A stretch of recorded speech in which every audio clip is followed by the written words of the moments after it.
What's up, YouTube? Can we add more volume? So, this was a question. It's actually a question and many questions of its ilk that's posed to me a lot with the athletes that I work with. Can we add more volume? Can we go heavier? Can we add this? Can we do that? And those are the conversations that are necessary, and the nuance of each individual case kind of dictates how that conversation goes. But in this particular case, can we add more volume, was asked by an athlete who I had just started working with. We were a couple weeks in to our plan together, and for context, this athlete was injured and was accustomed to training 5 to 6 days a week when they were healthy, but for the past several months, 3 months or so, they had barely been training at all because of this injury, because of just lack of guidance, not really knowing how to manage it, that type of thing. So we started with a 3 times a week program, which seemed like a reasonable middle ground. Well, you haven't really been training at all for the past 3 months. You're used to training 5 to 6 days a week, but three kind of seems reasonable. It's certainly more than zero, which is basically what you've been doing.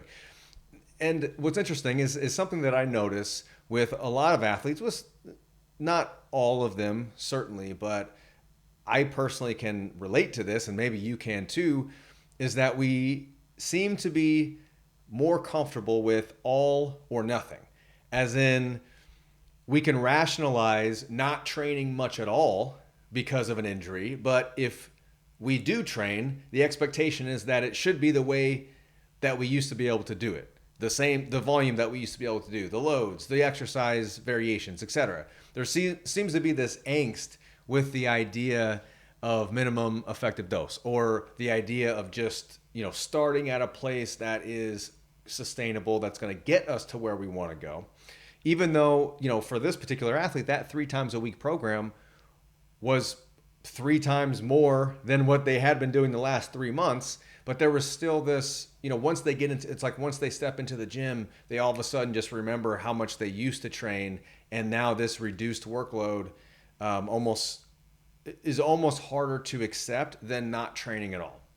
But the reality was, for this particular athlete, their symptom threshold, even in those first couple weeks, training 3 times a week, was still at the ceiling of our agreed upon threshold. Their injury was still kind of sensitive and reacting to that amount of work, that 3 times a week program. So increasing the workload just because 2 calendar weeks had gone by didn't seem like the prudent thing to do.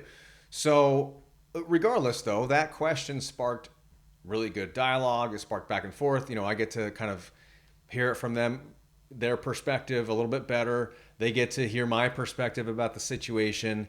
And, ultimately we come to kind of an agreed upon point where we are and where we want to go. And sometimes it's just good to vent that and to hash it out. And, my response might be something like, we'll definitely increase volume, but my thought is right now we wait until it's more clear that your body has adapted to the work that we're already doing.